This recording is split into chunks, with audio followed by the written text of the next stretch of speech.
Tell me a bedtime story, the tiny girl demanded, grinning and bouncing up and down with enthusiasm.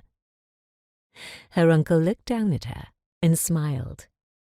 Once again, she was spending the night in his apartment, avoiding the mother with whom she was too often in conflict. This niece of his, with her high energy, was the most like him of all his family. Even at age 6, he loved her dearly. "What story would you like, Anwyn?" He willingly indulged her. "Tell me how we got here." Her short bronze-coloured curls bounced with her energy. "Tell me how we became Mithri." "I feel like I've told that 1,000 times," he protested mildly. "But Uncle Owen, it's one of my favourites." Owen picked her up and carried her to the spare bedroom in his section of the huge family living complex. She immediately curled up in bed, looking at him expectantly. "Okay, Bach." This term of endearment meant small, but was often used for loved family members of all sizes and ages.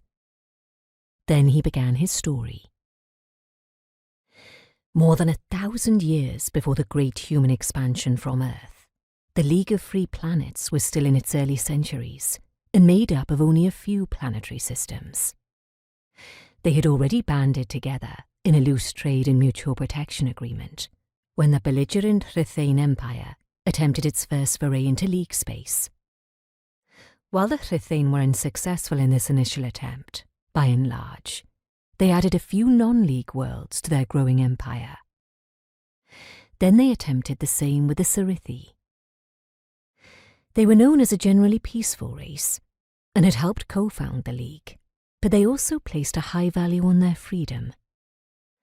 They fought the Rhythane nearly to a standstill, but at a significant loss of life. In the end, a small number of Cerithi fled their planetary home, destroying that planet and the Rhythane fleet in orbit above it.